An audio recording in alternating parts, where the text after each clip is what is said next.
Welcome to the Live Like It's True podcast, where we look at some of the most interesting and surprising true stories of the Bible. I'm Shannon Popkin, inviting you to open your Bible with me to drink deeply of the story and to live like it's true. If you're here for one of our recent episodes, we're in the Judgy series. So we're looking at stories of judgment and mercy in the Bible and how to live like it's true that our God is a merciful judge.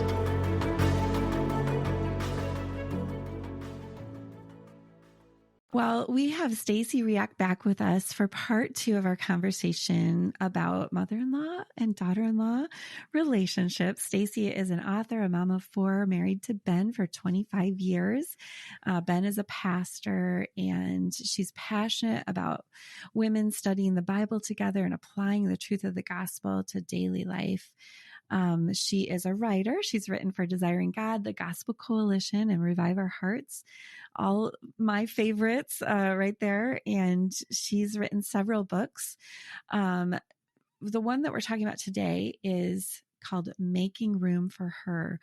And so, Stacy, welcome back. We're so thankful for you and just your vulnerability in sharing some of these really hard topics with us. I'm glad I can be here. Thanks for having me. Was there, I just am curious about the process of writing this book with your mother-in-law. Was it a little bit, I don't know, vulnerable to do this? Whose idea was it? Yeah, it was not our idea. Oh, okay. So we were talking about writing a book together, and we were tossing around ideas. We were actually thinking about writing a book on discipleship and discipling younger women or girls. And it was suggested to us, have you guys ever thought of writing on your relationship?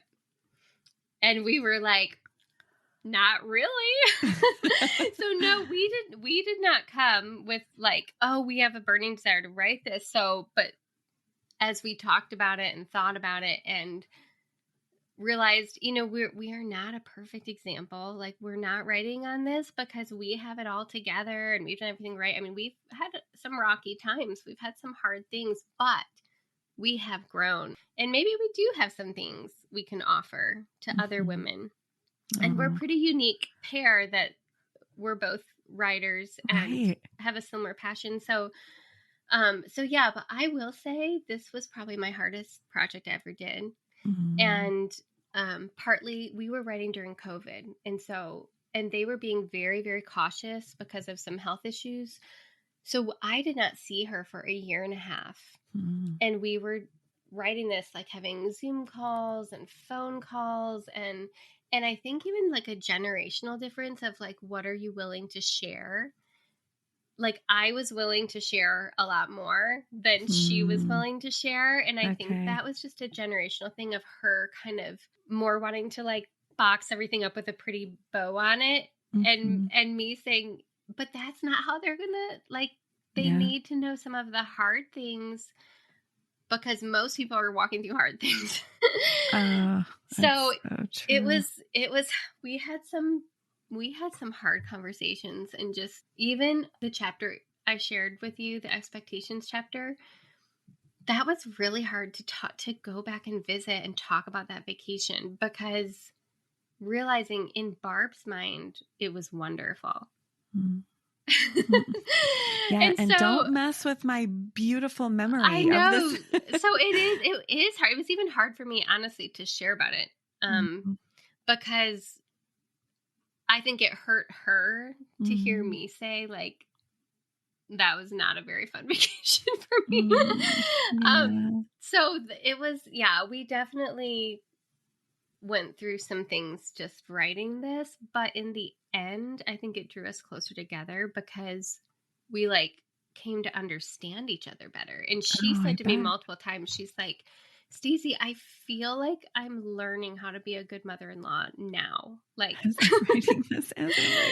we write this, and I'm realizing things I should have not have said or should have done differently. And so, Yeah. I can imagine, because you are layering scripture into these personal experiences. And I think I said this last time, like what we would say is the right answers in all of these other areas of life, they also apply to these very difficult in-law relationships. Right. It's just that we treat them as the exception. And so I'm so thankful that you did not do that. Yeah. You know, you went to this hard place. And I also love the way that in the book, you're kind of toggling back and forth. It's both of your voices. And did you guys record the audio? We didn't. No, Okay. they just hired narrators. Okay. I wish they Okay. would have let us do it, because when I heard it, I'm like, that doesn't sound like me, or that sound like Barb. That's funny. But no, I thought it was really fantastic the way that you went back and forth. So let's jump back into our conversation. In one part of the book, you talked about some people's response is just, we'll just have no expectations, you know, assume that you're not going to have a great relationship. They expect to have problems, just get rid of all expectations. And that doesn't seem quite right, does it? Right. Yeah. I think that, we can expect that the Lord can work. Like, we can expect that God can do things and can change even the hardest heart, even the most difficult relationship.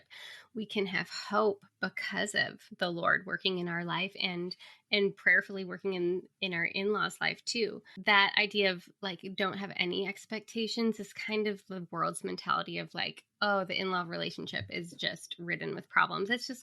You're going to have problems. It's going to be bad. Everybody Loves Raymond, that show where like, Deborah lives next door to her mother-in-law, and it's like the epitome of the critical, over-involved mother-in-law who's just showing up at their house all the time. So I think there is just, unfortunately, like a cultural expectation that this relationship is going to be hard and it's going to be bad, and just be ready for it. And that too, unfortunately, I think makes us feel sometimes like it's okay to complain about that relationship. It's okay to vent or speak badly of my in-law, because that's what in-law relationships are like. I mean, even in writing this book, I interviewed a lot of women. And it was interesting how, and people would hear that I was writing this and be like, oh, you need to talk to my friend because she really has some mother-in-law stories. So it was very interesting, because I did hear a very wide gamut of yes, pretty terrible stories. But just of realizing, as believers, we don't need to stay like that. We don't need to keep it like that. There is hope for change. There is hope that this can be a fruitful relationship, and that even through conflict, we have opportunities to grow. That's so good. It reminds me of the story of the blind man. That's one of the stories that I'm looking at in this book, where his eyes are opened. He comes back seeing. It's the story where Jesus puts the mud on his eyes and tells him to go wash in the pool of Siloam. And he comes back seeing, and people they don't believe it's him. They're like, is that the guy? That can't be the guy, and they have this whole, like, it almost sounds like a courtroom discussion that day. And they don't think this is possible because they don't yet know Jesus. Right. And so we do know Jesus. And so there is something that is very limiting, very faithless, very denying of what Christ can and will do. When we just have these expectations that our in-law relationships are just doomed for failure, that, it's going to be like Everybody Loves Raymond, and oh, did you hear? And I almost hear Stacey in like that aghast, like, oh, that's so awful. Well, you got to hear this. Well, this is even worse than that. And so look at how our words in those situations where everybody's telling their in-law stories, everyone's all aghast, and we're kind of like, look at what our words are expressing judgment, even if that's not the word that we would use to label it. We are expressing this criticism and this harshness. Yeah. We're not expressing the mercy of our Father in those moments. And so let's be really careful, especially in social situations. I mean, there were a lot of situations where I felt freedom to talk about what was going on in our private family relationships, that it it wasn't good. And someone should have called me out, or I should have looked at the fruit of my own words coming out of my heart. Like, this isn't right, you know? And so like, these are just ways that, but I love that you just said, this is God's opportunity to conform us to his own image. These tension points, these hard relationships, rather than running from them, how can we pursue becoming Christ-like through these relationships? Do you have any thoughts or tips on that?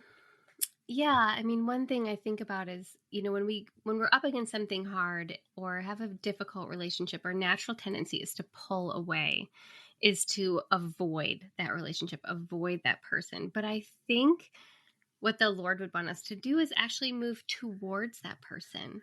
And as hard as it can be, we have the Spirit of God living in us that can give us courage and strength to take a step towards our in-law that's difficult and look for ways to show love to them that mean something to them. So before, how we were talking about, your mother-in-law that loved to give gifts. Well, if she loves to give gifts, she probably loved to receive gifts, right? Yeah. So like looking for ways that we can bless that person, looking for ways that we can show love, whether it's through a gift or through a note or through initiating a phone call and just seeing how they are or seeing how their job is going, or if there's a way we can serve them or help them practically in some way. I think of, Barb and Ron, my in-laws, numerous times, even though they lived far away, numerous times would come and stay with their kids for a week or a few days so my husband and I could get away, which we desperately needed, right, as young parents, or even for us to go on a mission trip.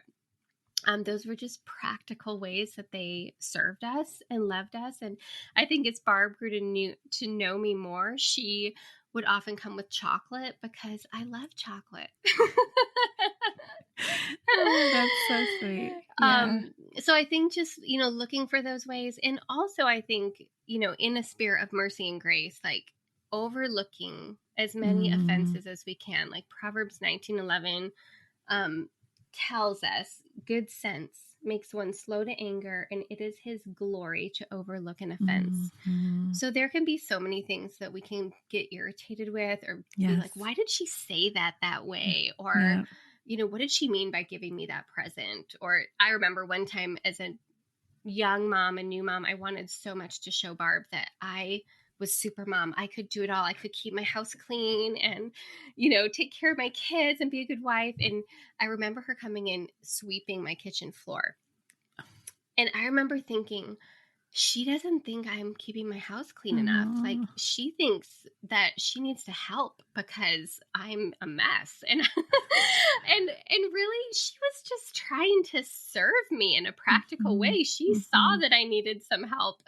So I shouldn't have looked at that as like, oh, she's judging me for not being a good enough wife and mom. She was just trying to show love in a practical way. And thankfully, as our marriage grew and I grew, in like 10 years past that, I was like, here's the broom, sweep my floor. I would I would love for you to do that.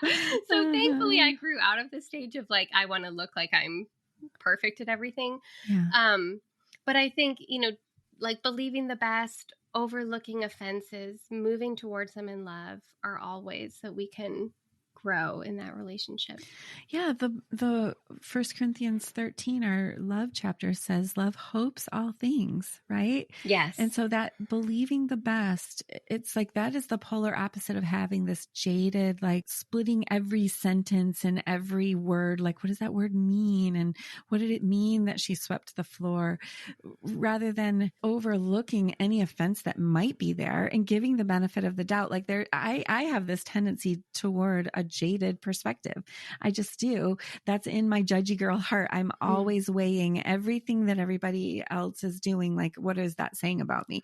Right. And I think there's just this openness. And I also, when you're saying like move towards someone, I feel that like when there's tension, I just want to pull back. I don't want to deal with it, especially in these relationships because so much rests on it. Sure. It's like, I don't want to, I don't want to jeopardize my relationship with my son. Right. So with my daughter-in-law, I'll just not say anything and stay away. But with my own mother-in-law, I remember even distancing myself physically. Like I didn't want to sit next to her. I didn't want the conversation to just be the two of us. I always wanted there to be other people in the room. Yeah. I positioned myself in the room or in the way we were going to spend time so that I didn't have any time alone with her. That's so sad? And so instead of moving toward her, I was self-protective. And in that, I mean, I feel like there's judgment shrouded in that. Like I don't trust you. I don't like you, and I'm going to protect myself from you. Whereas Christ was not that way. He gave up his life. He went straight to the cross so that he could have a relationship with us. And if we're to love as Christ loves, then that involves like putting ourselves in a vulnerable position, putting ourselves in harm's way, right? Where we could get hurt. But that's what relationships are. You know, you walk that aisle and you're going to get hurt by that person you're marrying. Right. And you pursue a relationship with in-laws, that you're going to get hurt. And yet love hopes all things. And we've said a couple times in this conversation, we believe that there was an empty tomb, which there's a power living inside of us, and inside of, if there is another believer on the other side of the relationship, we believe all things are possible. And okay, let's shift the conversation though for a moment to, we've talked about, stuff like sugar and spending time together apart on a family vacation, or whether it's right to give gifts. I don't know, all these different, like, we don't have Bible verses for those things. What about the ways that people actually have sinned against us in these relationships? What about the times where we can look at this person and say, no, she's very wrong. The way that she treated me, the way that she treated the kids, or the way that my daughter-in-law just ignored me at that event, whatever. This was wrong. And now what?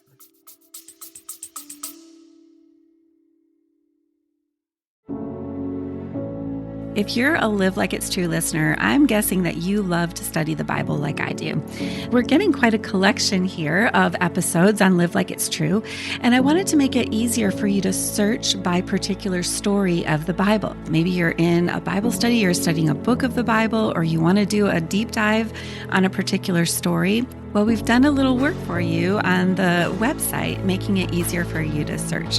You can now search by section and book of the Bible, and you can also search by series. We have the Judgy series, the Easter series, the True Story of the Beginning series. So you can find all of that at shannonpopkin.com.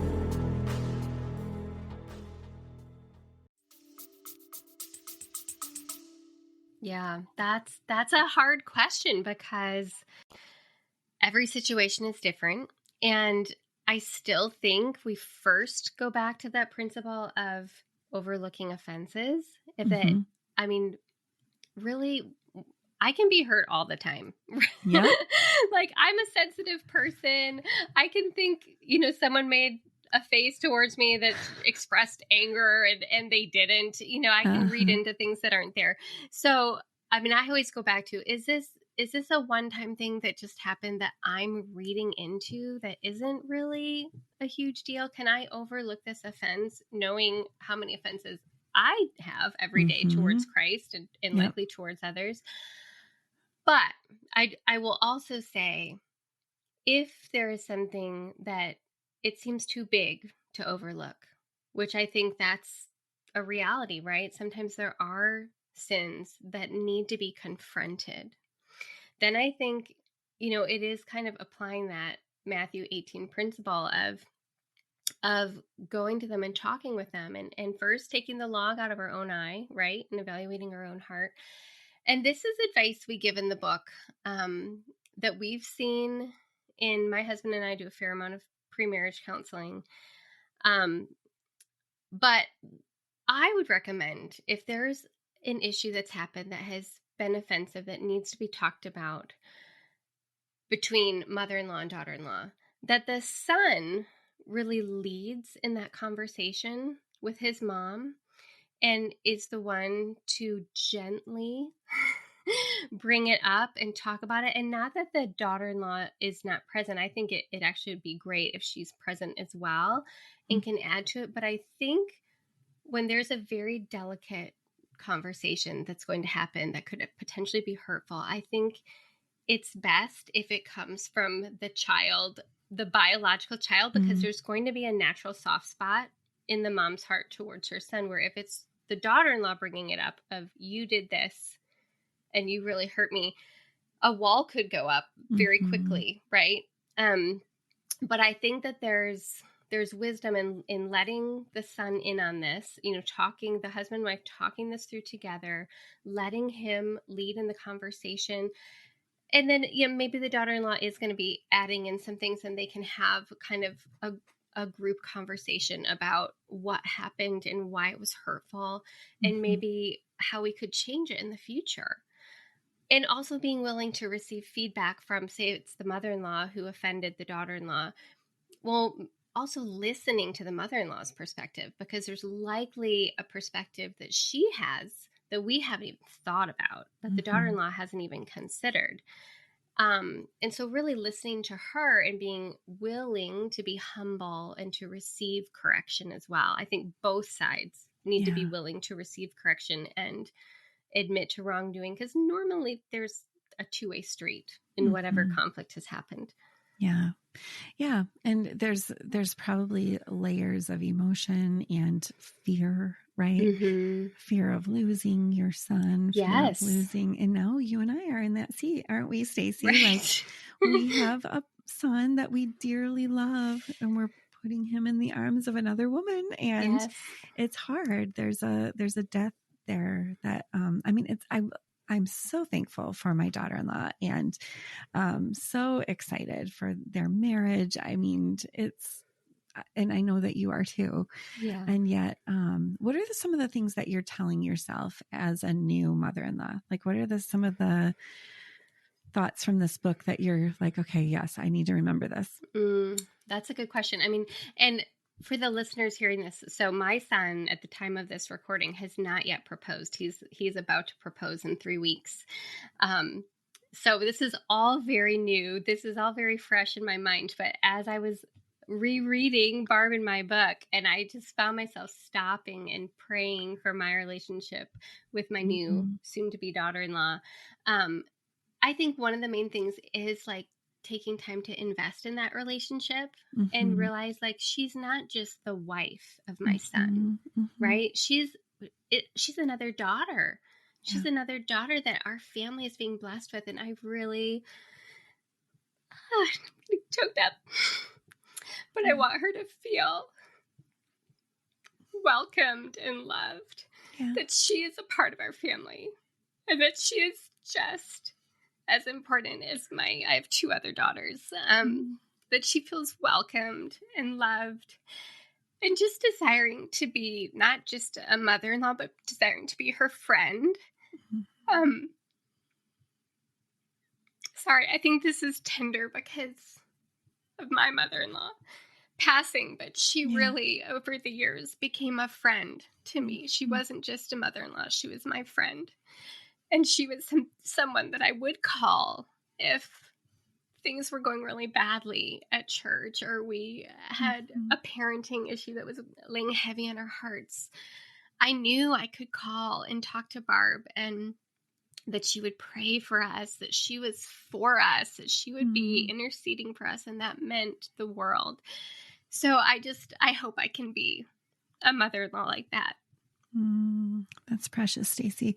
It wasn't always that way, though, with Barb. I remember reading the part about when you got together after they were on the mission field for a couple of years, and it was more strained than you were anticipating. So how did she cultivate that? I mean, part of that is just testimony that she stayed in it. And you stayed in it. And so you got to experience the fruit of that in a way that I honestly, when I look at my relationship with my mother-in-law, I didn't invest in that way. I didn't, I think we worked through it as much as we could. I didn't have as long, I think she died about maybe 12 years into marriage.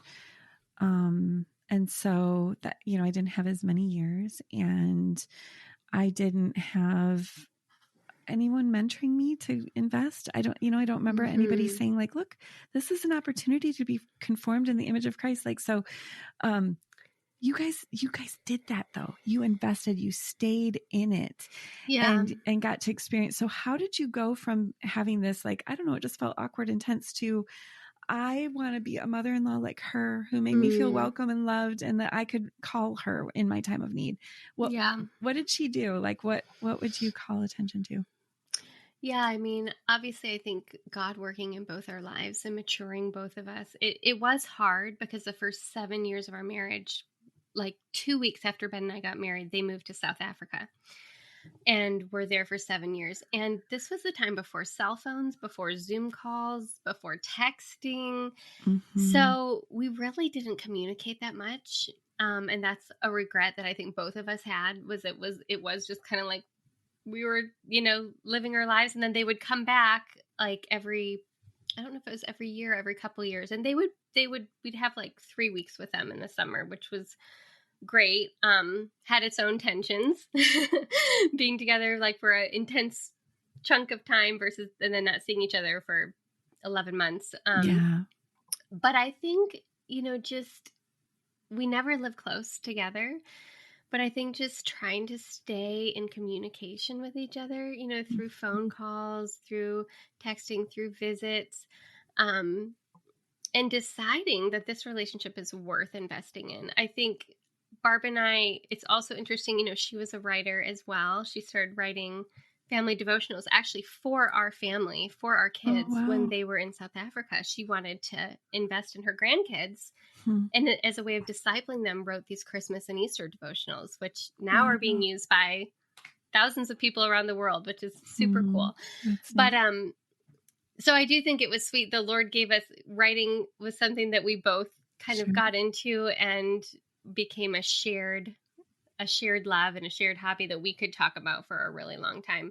But I think just knowing that she was seeking the Lord, and that I just knew that she prayed for us all the time. I knew every Saturday night she was praying for my husband, who's preaching Sunday morning, and would send him a text that she's praying for him. So that just created like a safety net in a way of just knowing she's for us. And then some of those things earlier on that irritated me, or that, parenting things where maybe she would make a comment and I'd feel offended or feel judged. Or sweep your floor. Yes. Right? Yeah. I think as we both got older and matured, kind of realizing, she did that out of love. She did that out of like wanting the best for her grandkids, or wanting the best for our family. So just myself learning to view things through a lens of grace and a lens of believing the best about her really helped. That's so good. Well, is there anything else that you didn't get to say that you wanted us to notice about in-law relationships in the context of judging? Yeah, I mean, I think we covered a lot, Shannon. Okay. I think we did a great job.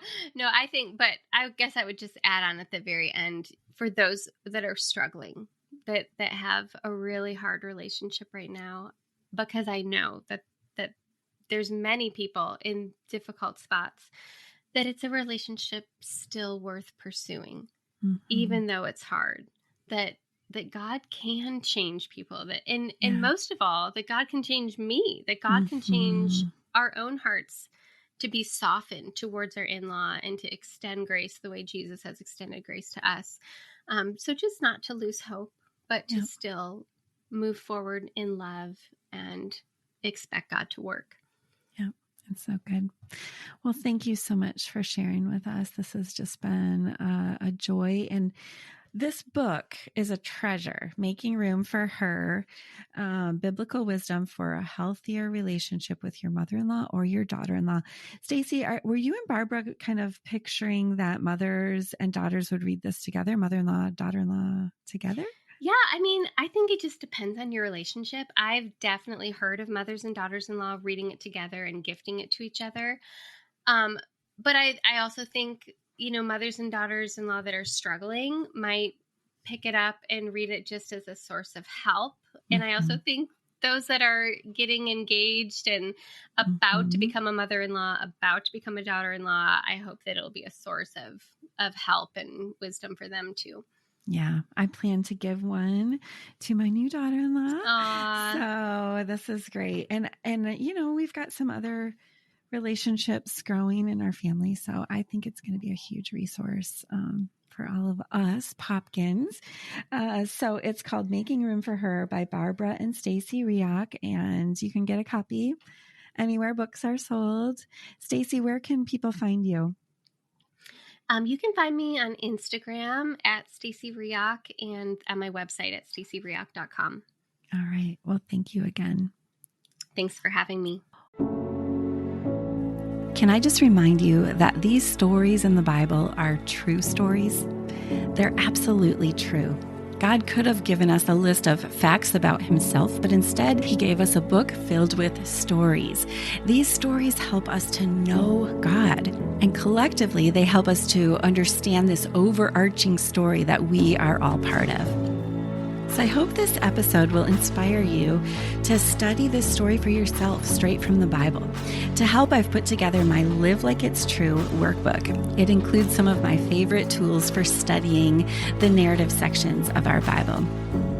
Also, we're getting quite a collection of episodes, and we've done some work on the website making it possible for you to search for a particular story of the Bible by section and book of the Bible. Come check that out along with my other books and resources at shannonpopkin.com. Live Like It's True is part of the Resound Media Network. For more gospel-centered resources, go to resoundmedia.cc. We've got that link for you, along with any other links to resources we've mentioned in the show notes. All right, friend, are you ready? Now it's time to go live like it's true.